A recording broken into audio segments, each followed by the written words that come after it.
اللہ کے رسول علیہ السلام کو اللہ تبارک و تعالی نے علم و فضل کی وہ بلندیاں عطا فرمائی ہیں ساری کائنات مل کر جس کا تصور بھی نہیں کر سکتی. اتنا علم عطا فرمایا، اتنا علم عطا فرمایا. امام بوصیری نے کہا فَإِنَّ مِن جُودِكَ الدُّنْيَا وَغَرَّتَهَا وَمِنْ عُلُومِكَ عِلْمَ اللَّوْحِ وَالْقَلَمِ. انسان یہ سوچتا ہے سارا علم اللہ تبارک و تعالی نے لوح و قلم میں لکھ دیا ہے، اس کے علاوہ کچھ نہیں ہے. حالانکہ ایسا نہیں ہے، اس کے علاوہ بھی علم و فضل کیا سمندر نہیں، ڈھیروں ہزاروں لاکھوں سمندر باقی ہیں ابھی. اور لوح محفوظ جو ہے وہ ایک حصہ ہے. امام بوصیری اسی کو کہتے ہیں فَإِنَّ مِن جُودِكَ الدُّنْيَا وَغَرَّتَهَا وَمِنْ عُلُومِكَ عِلْمَ اللَّوْحِ وَالْقَلَمِ. کہ یا رسول اللہ علیہ السلام، آپ کو اللہ تبارک و تعالی نے جو علوم و فنون عطا فرما دیے، جتنے علوم کے خزانے دے دیے، ان سارے خزانوں کے سامنے لوح محفوظ کا علم ایک قطرے کی حیثیت رکھتا ہے، ایک قطرے کی حیثیت رکھتا ہے. تو لوح محفوظ کا علم ایک قطرے کی حیثیت رکھتا ہے نبی کریم علیہ السلام کے علم کے سامنے. پھر دیکھیں، عبادت کے لیے بھی پہلے علم ضروری ہے. بے علم عابد وہ غلطی کرے گا اور غلط کو ہی صحیح سمجھے گا، پھر اس کی غلطی بھی کبھی نہیں سدھرے گی. اسی لیے علم سے، عبادت سے پہلے علم کو لازم قرار دیا گیا. آپ اس حیثیت سے دیکھتے ہو شب معراج کو کہ اللہ کے رسول علیہ السلام کیا لے کر کے آئے؟ 5 وقت کی نمازیں، ایک عبادت لے کر کے آیا. تھوڑا سا غور کر کے دیکھیے، کیا یہ عبادت، اس عبادت کا طریقہ، اس عبادت کی فضیلت، اس عبادت کا ثواب، طریقہ، فضیلت، ثواب، کیا یہ بھی عبادت ہے؟ کہ یہ تو علم ہے نا. طریقہ کیا ہے؟ علم ہے. فضیلت کیا ہے؟ علم ہے. ثواب کیا ہے؟ علم ہے. تو نبی کریم علیہ السلام شب معراج میں صرف عبادت لے کر کے آئے یا عبادت کے ساتھ و ساتھ علم بھی لے کر کے آ رہے ہیں؟ علم بھی لے کر کے آ رہے ہیں. تو شب معراج صرف حصول عبادت کی نہیں بلکہ حصول علم کی بھی شب ہے. اب اسی کو دیکھیں، علم کی برکتیں شب معراج سے کیسی جڑی ہوئی ہیں. اللہ کے رسول علیہ السلام رات کے تھوڑے سے وقت میں تشریف لے گئے. 7 آسمان، عرش و کرسی سے بھی آگے، جہاں تک ان کے رب نے چاہا وہ گئے. اور پھر تھوڑی دیر میں رات کے تھوڑے سے حصے میں واپس تشریف لے آئے. صبح اللہ کے رسول علیہ السلام نے صحابہ سے بیان کیا، اے میرے صحابہ، رات میں اللہ نے مجھے تھوڑے سے حصے میں مکہ سے بیت المقدس، مسجد اقصی، پھر وہاں سے 7 آسمان، پھر عرش و کرسی، پھر اس کے اوپر ماورائے عالم جہاں تک اس نے چاہا لے کر گیا اور میں واپس بھی آ گیا.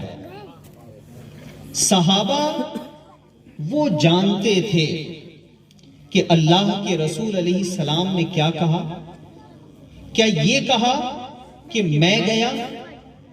نہیں، صحابہ جانتے تھے کہ حضور نے یہ کہا کہ رات کے تھوڑے سے حصے میں مجھے میرا رب لے کر کے گیا، میرا رب لے کر کے گیا. وہ اس رب کو قادر مطلق مانتے تھے. سارے صحابہ نے کہا آمنا، ہم تصدیق کرتے ہیں، یقیناً آپ گئے اور آپ ہی گئے. یہ بات چرچے میں آئی. اب جب چرچے میں آئی کافروں تک بھی پہنچی. ابو جہل کو بھی یہ بات پتہ لگی. ابو جہل سوچنے لگا یار آسمانوں کی بات تو چھوڑ دو، صرف زمین کی بات لے لو. مکے سے چل کر آدمی کو اگر بیت المقدس جانا ہو تو 1 مہینہ لگ جاتا ہے. یہ کہتے ہیں رات کے تھوڑے سے حصے میں گیا بھی آ بھی گیا، یعنی 2 مہینے کا سفر چند گھنٹوں میں طے کر لیا. ابو جہل سوچتا ہے یہ گولڈن چانس ہے ان کے یار غار ابو بکر صدیق کو بہکانے کا. وہ ان کے پاس پہنچا اور کہتا ہے کہ اے ابن ابی قحافہ، تمہیں پتا ہے؟ کہا کیا؟ تمہیں پتا نہیں چلا تمہارے صاحب کیا کہتے ہیں؟ وہ کہتے ہیں بتاؤ تو ذرا کیا کہتے ہیں. ابو جہل نے پورا واقعہ سنایا. تمہارے صاحب ایسا ایسا کہتے ہیں. اب ابو جہل سنا کر کے ان سے یہ کہلوانا چاہتا تھا ذرا سوچ کے بتاؤ کیا ایسا ہو سکتا ہے. جب اس نے سارے واقعے کو سنا دیا، سن کر صدیق اکبر کا جواب سنے. بات حضور کی تھی، ابھی حضور کی زبان سے نہیں سنا تھا، کسی صحابی کی زبان سے نہیں سنا تھا. ایک کافر، وہ بھی ابو جہل جیسا دشمن اسلام، اس کی زبان سے سنا تھا.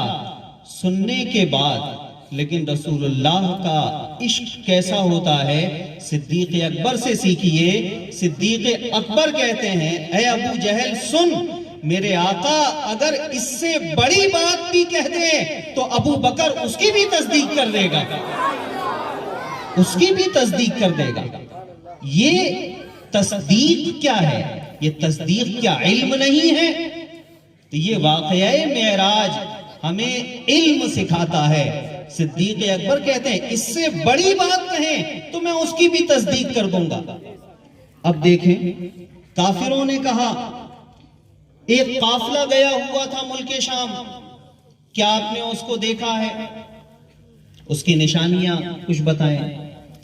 کافروں نے اس کا مطالبہ کیا. دوسری بات کافروں نے کہی مسجد بیت المقدس کا نقشہ بیان کریں. کافروں نے ادھر مطالبہ کیا اللہ اپنے محبوب کو علم کیسا عطا فرماتا ہے.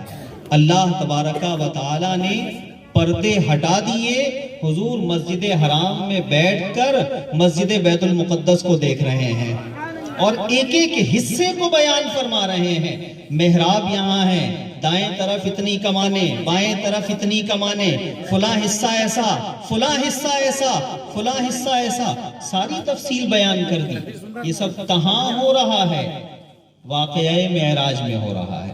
تو واقعہ معراج عبادت سے لگاؤ کو بھی سکھاتا ہے اور علم سے محبت بھی سکھایا کرتا ہے. یہ ہے واقعہ معراج اور یہ ہے شب معراج کی برکات. اب دیکھیں آج ہم بیٹھے ہیں اسی شب میں قرآن مجید کی جس آیہ مبارکہ کی میں نے تلاوت کی سعادت حاصل کی. ایک دو بات اس کے حوالے سے عرض کروں اور پھر اپنی گفتگو ختم کروں. ڈاکٹر رضوان صاحب نے ایک شارٹ لسٹ آپ کے سامنے رکھی انہوں نے کہ انجینئرنگ میں مسلمانوں کا پرسنٹیج اتنا، ڈاکٹری میں، میڈیکل سائنس میں اتنا، آئی A S I P S میں ان کا پرسنٹیج اتنا. سارے لوگ اس چیز کو بیان کرتے ہیں. فلاں چیز میں دیکھو ہائیسٹ پرسنٹیج جو انہوں نے بتایا وہ 5 تھا.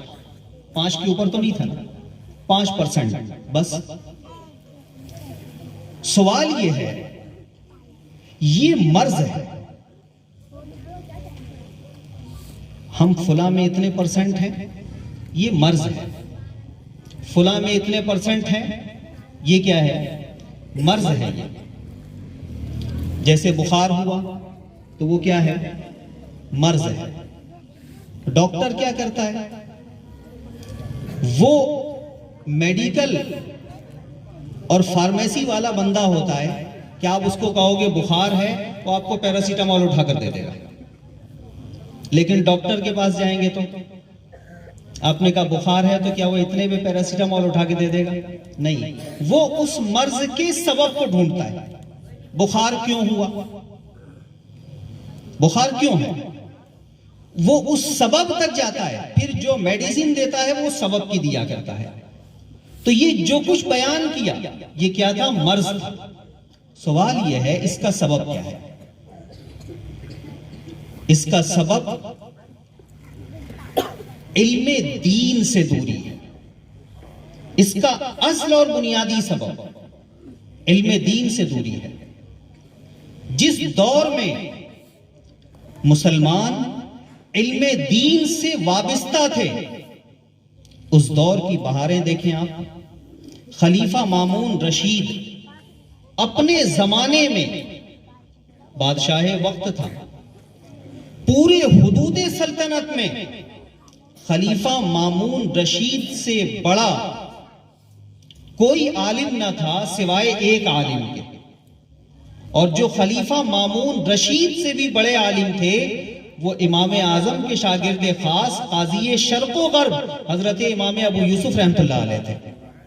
ان کے بعد پوری دنیا کا جو سب سے بڑا عالم وہ بادشاہ وقت تھا.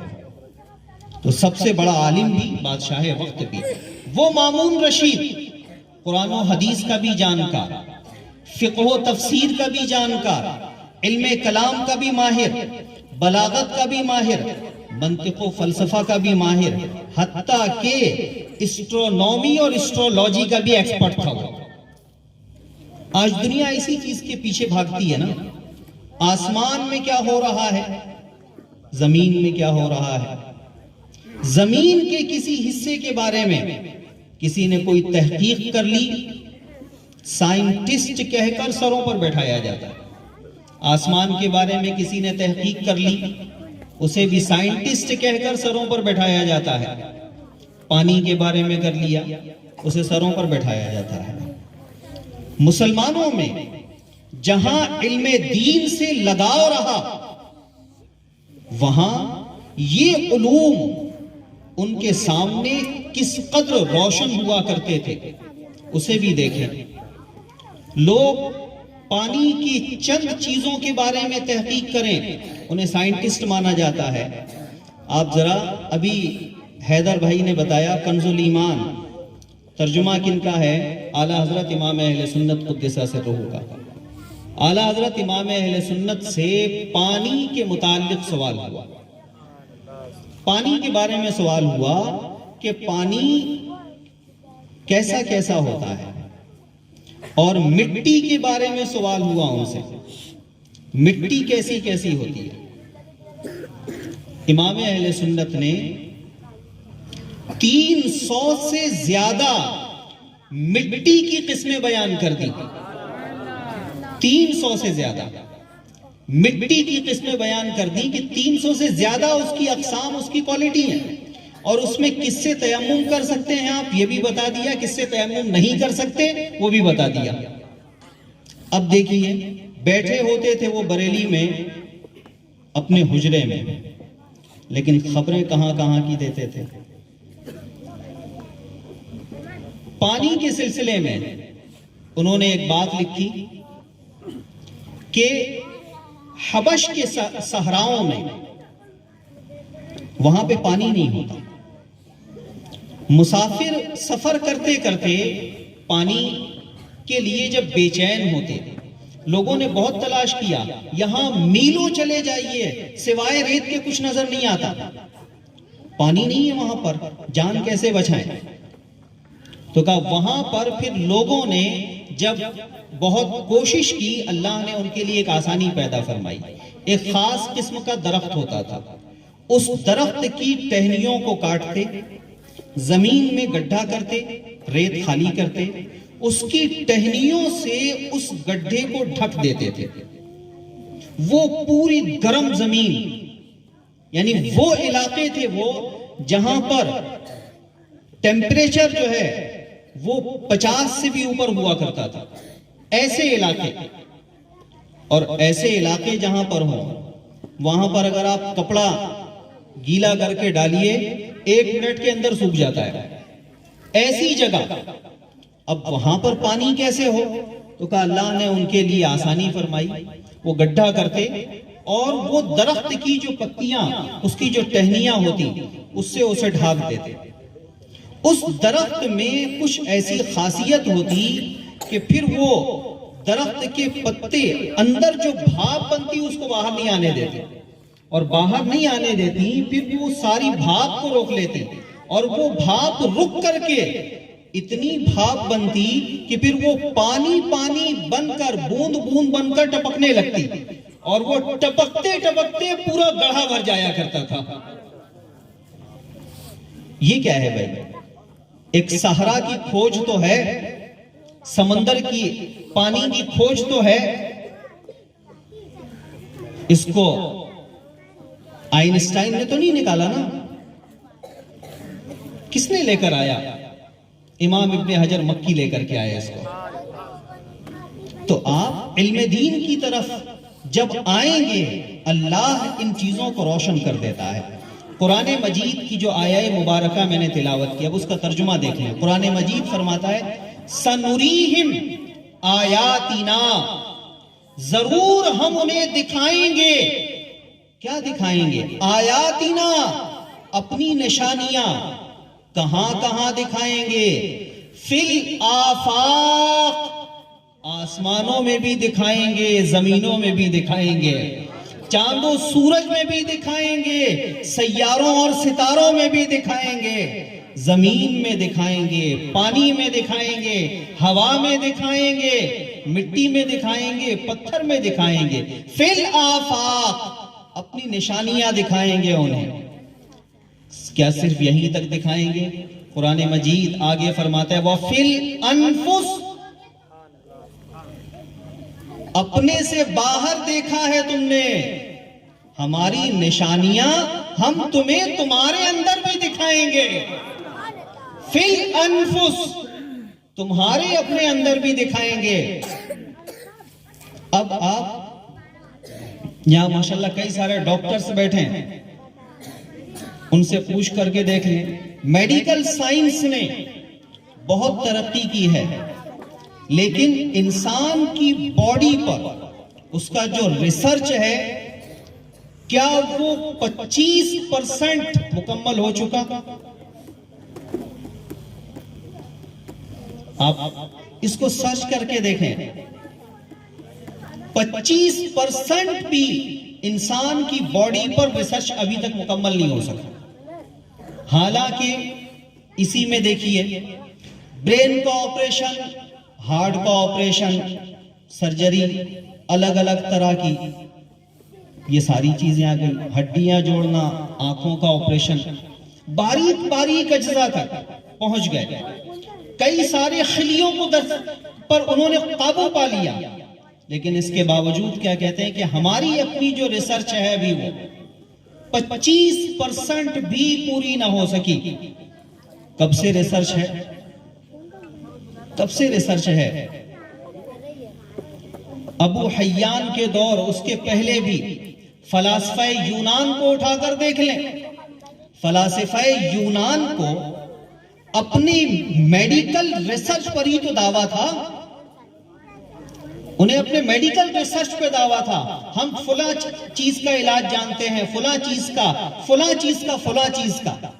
لیکن ان کے پاس کوڑھ کا علاج نہیں تھا، برس سفید داغ کا علاج نہیں تھا، ان کے پاس اندھے پن کا علاج نہیں تھا، ان کے پاس موت کا علاج نہیں تھا. موت کا علاج نہیں، اندھے پن کا علاج نہیں، کوڑھ کا علاج نہیں، باقی کئی ساری چیزوں کا علاج موجود تھا. انہیں اپنے اس علاج پر اتنا غرور تھا، وہ یہ سمجھتے تھے ہم نے ساری چیزوں پر قابو پا لیا ہے. اللہ تبارک و تعالی نے ان کے غرور کو خاک میں ملانے کے لیے حضرت عیسیٰ علیہ السلام کو مبعوث فرمایا تھا۔ جب حضرت عیسیٰ آئے تو لوگ تو ان یونانی حکیموں کو، ڈاکٹروں کو مانتے تھے، ہر چیز میں ان سے مشورہ کرتے تھے۔ لوگ ان کے پاس گئے کہ آپ بڑے ایکسپرٹ ہو، ماہر ہو، یہ آئے ہیں عیسیٰ ابن مریم، یہ کہتے ہیں میں نبی ہوں، تو آپ بتائیں ہم ان سے کیا معجزہ طلب کریں، کیا سوال کریں جس سے پتا چلے کہ وہ سچے نبی ہیں۔ ان یونانی حکیموں نے کہا تھا جاؤ تم ان سے یہ کہو کوڑ کے مریض کو اچھا کر دیجئے، اندھے کو اچھا کر دیجئے، مردے کو زندہ کر دیجئے۔ یہ 3 سوال کس کے تھے؟ ڈاکٹروں کے تھے۔ اب آپ اندازہ کیجئے، جہاں ڈاکٹر کا علم اور اس کی عقل اور اس کی ذہانت دم توڑ دیتی ہے، اسے بھی ایک نبی کے قدموں پہ جھکنا پڑتا ہے۔ حضرت عیسیٰ کے پاس آئے، حضرت عیسیٰ علیہ السلام نے اللہ تبارک و تعالیٰ سے دعا کی، اللہ تبارک و تعالیٰ نے یہی تینوں معجزے آپ کو عطا فرما دیے کہ ابرئ الاکمہ والابرص واحیی الموتى باذن اللہ، کہ میں کوڑھ والے کو اچھا کرتا ہوں، مادر زاد اندھے کو اچھا کرتا ہوں، اور مردے بھی زندہ کر دیا کرتا ہوں۔ اب یہاں پر ایک بڑے کمال کی چیز ہے کہ حضرت عیسیٰ علیہ السلام کو جو معجزہ عطا کیا گیا، مادر زاد اندھا، پیدائشی طور پر جس کی آنکھیں ہی نہ ہوں، اس کی آنکھوں کو دیکھنے والی اکھیاری کیسے بنا دیتے تھے۔ ایک حدیث میں کی روایت میں غالباً امام ابن حبان کے یہاں کی سند میں یہ چیز موجود ہے، حضرت عیسیٰ علیہ السلام نے اعلان کر دیا جتنے اندھے ہیں وہ میرے پاس آ سکتے ہیں، میں انہیں آنکھیں دے دوں گا۔ یہ اعلان پورے علاقے میں پھیلا، اتنا پھیلا ایک دن میں 60,000 اندھے اکٹھا ہو گئے۔ اب ایک ڈاکٹر ایک دن میں اگر آپریشن بھی کرے تو کتنوں کے کرے گا؟ 4 5 6 8 10۔ لیکن نبی جو علم الہی لے کر کے آتا ہے، اس کی وسعت علم اور اس کی قدرت کا عالم کیا ہوتا ہے۔ حضرت عیسیٰ علیہ السلام علم بھی دیکھیں، قدرت و کمال بھی دیکھیں۔ حضرت عیسیٰ علیہ السلام نے جب دیکھا، اپنے کمرے سے باہر آئے، اتنا سارا مجمع، اپنے خادم کو بلایا، کہا میرا وہ فلاں جبہ جو کھوٹی پہ ٹنگا ہوا ہے، جس میں میرے بدن کا پسینہ لگا ہوا ہے، اس جبے کو لے کر کے آؤ۔ وہ جبہ لے کر کے آیا، آپ نے فرمایا مجمع کے لاسٹ میں اس طرف جاؤ اور ہر مریض کے چہرے پر میرا یہ جبہ لگاتے چلے آؤ۔ حضرت عیسیٰ ادھر سے بڑھے، آپ اپنا ہاتھ پھیرتے، جس کے چہرے پہ ہاتھ لگتا اسے بھی آنکھیں مل جاتی، جس کے چہرے پہ جبہ لگتا اسے بھی آنکھیں مل جایا کرتی تھی۔ یہ کیا ہے؟ یہ ہے علم دین کی برکت اور علم دین کی بہاریں۔ اس لیے مسلمانوں، یہ بڑا اچھا اور خوشنما منظر لگا۔ آپ سے بھی گزارش ہے کہ آپ علم دین سے اپنی نسلوں کو وابستہ کریں۔ اللہ تبارک و تعالی آپ کے اس چمن کو شاد و آباد رکھے، اور یہاں پڑھانے والے اساتذہ، علماء اور جتنے دعات و مبلغین ہیں، مبلغات ہیں، معلمات ہیں، معلم ہیں، ان سب کو اللہ دارین کی سعادتیں عطا فرمائے۔ آمین۔ وآخر دعوانا ان الحمدللہ رب العالمین۔